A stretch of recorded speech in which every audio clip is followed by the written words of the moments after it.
We're Sentia Health. We're in the business of streamlining and automating processes and have even automated the production of new software. Usually we talk about the state of healthcare and health insurance in the US, but today is a little different. We are going to talk about artificial intelligence, AI, what it is doing to medicine and the economy, and what we can do to mitigate the coming storm. We here at Sentia don't usually promote anyone's writing but our own. But in this case, Sergey Polevikov did the research and said it better and did the research better than we could. In his two-part series, these 15 health AI companies have been lying about what their AI can do, part 1 of 2, and 15 health AI liars exposed, including one that just raised $70 million at a $0.5 billion valuation, part 2 of 2. He exposes what health artificial intelligence AI companies are doing criminally wrong. We think that he is only seeing half the picture. Bluntly, AI is useless.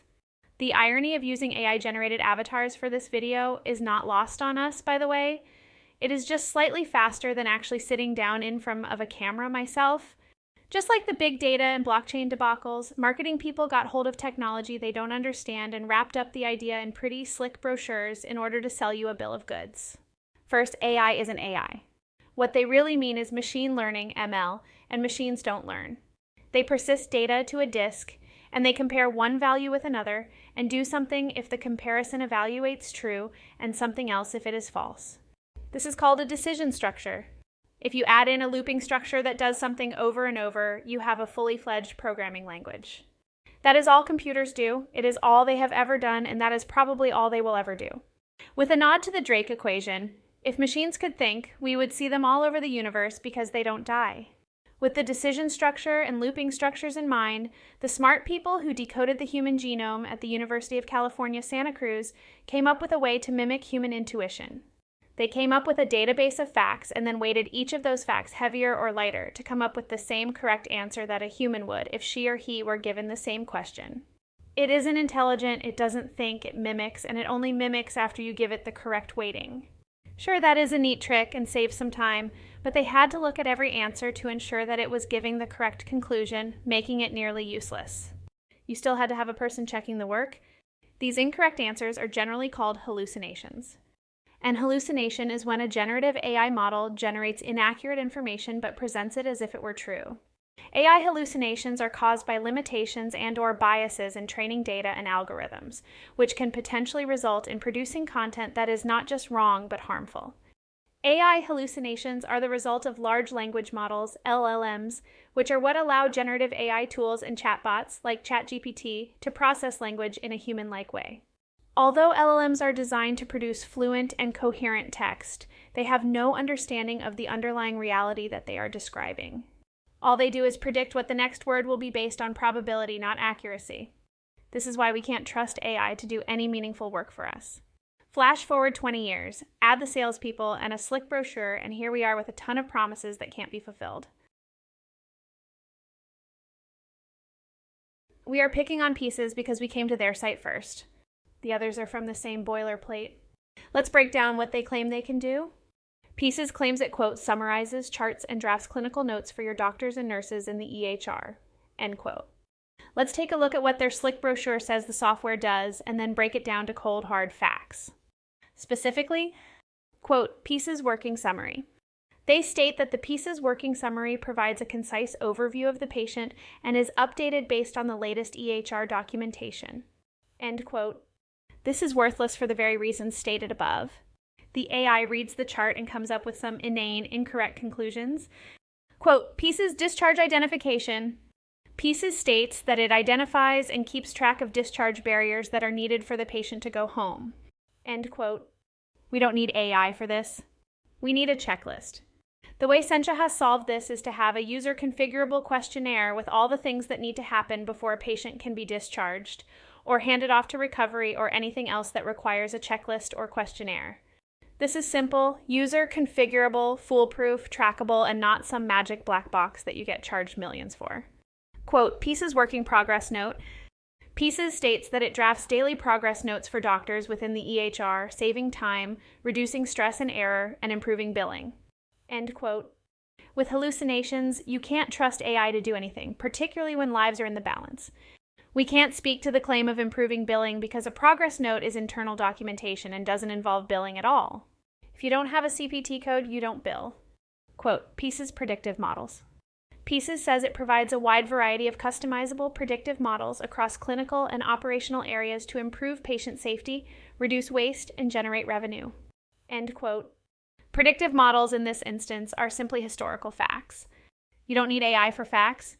Further, just like your stockbroker says, past performance is not indicative of future results. You will just get more of the same results you got originally.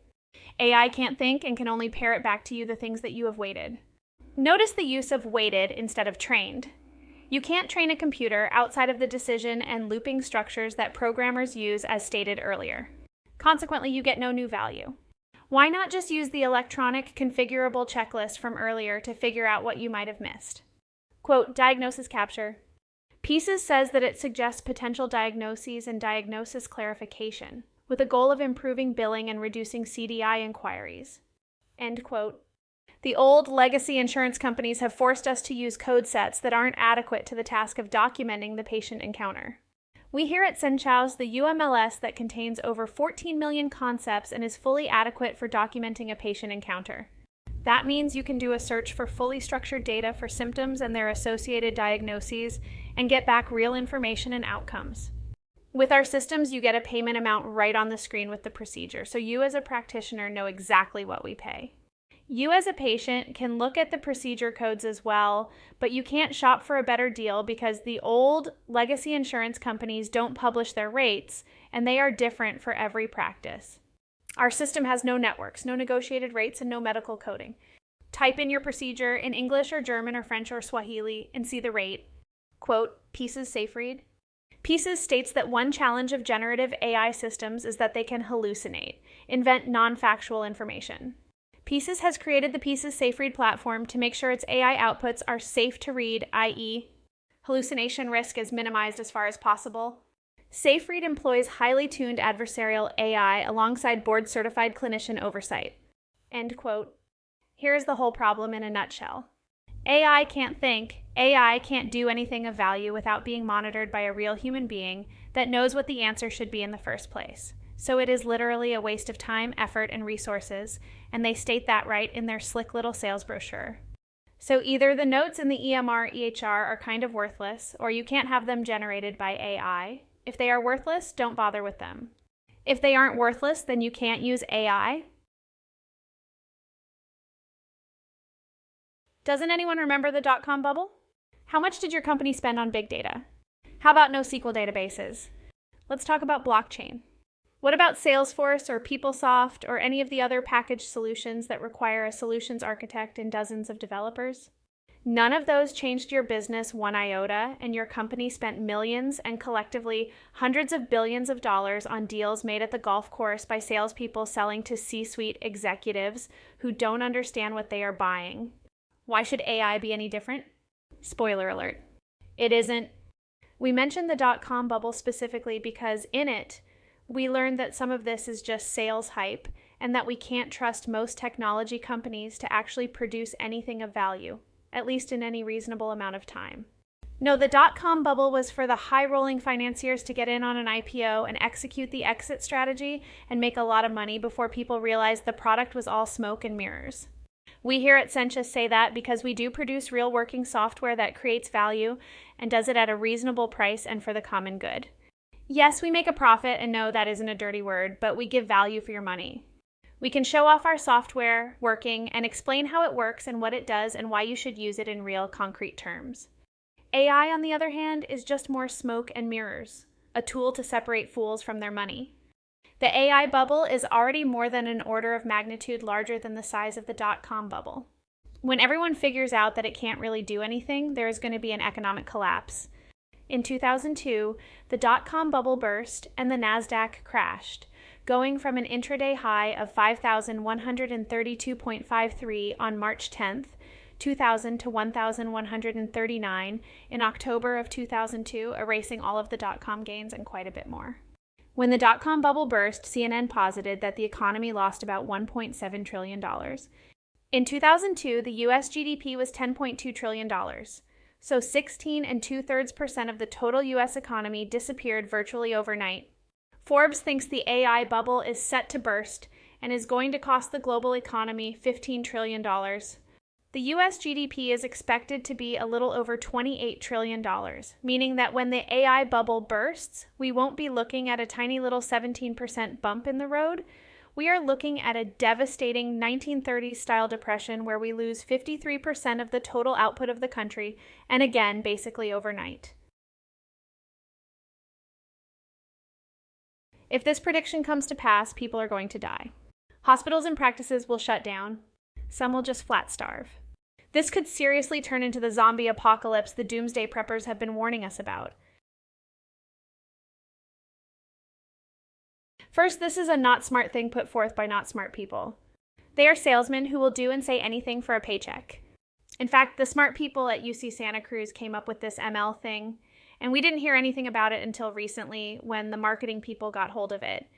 An argument could be made for IBM's Watson being the first large language model, LLM, in 2011, more than a decade ago, and it went wholly unnoticed until the salesman got hold of it.